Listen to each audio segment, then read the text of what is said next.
China's real estate bubble is absolutely collapsing. In 2008, when the subprime mortgage crisis nearly ended modern capitalism, housing was 8% of U.S. GDP, while housing is still 25% of China's.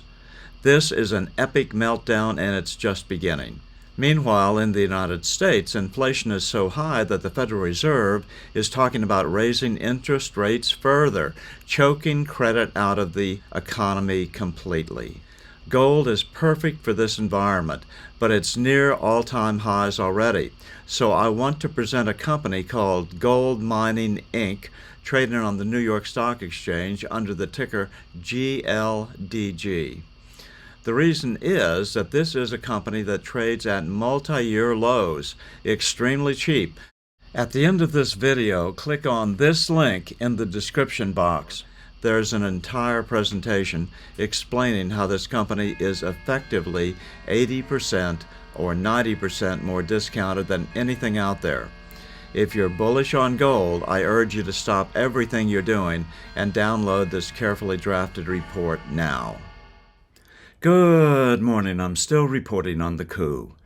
How many people understand how close America is to the precipice right now?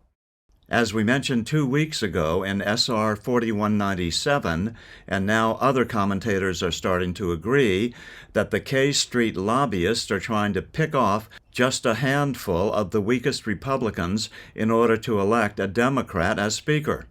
Mike Huckabee took to the Newsmax airwaves this morning with his plain-spoken common sense.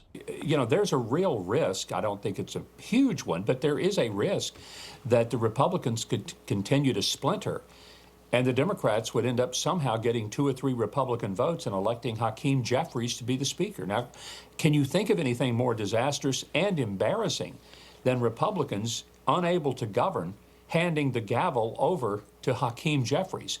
I believe that this is going on this morning, and the amount of money being offered surges higher and higher with every passing hour.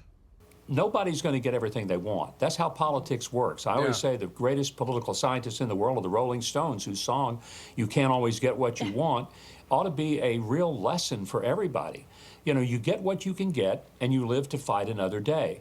But when you burn bridges, and when you let your personality and your anger and your hurt feelings burn the bridge between you and your colleagues, then you really impede the capacity to govern at all. That's a disaster. I couldn't agree more. This has been a snare for me throughout my life. It's a hard lesson to learn. I've got a son at home that just turned.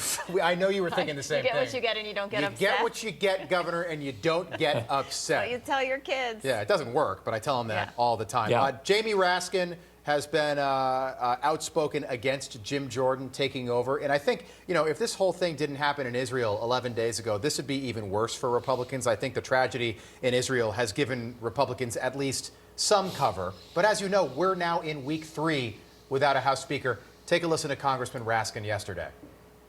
I mean, his election would cement MAGA control over the Republican Party in America.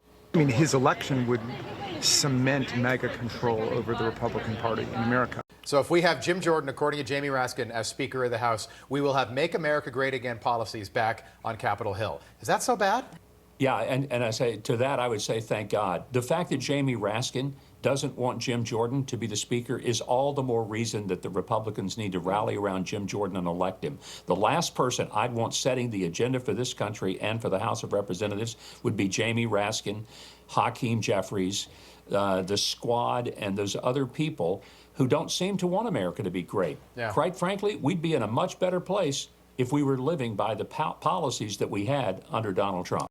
We are still reporting from just outside the citadel of world freedom. Good day.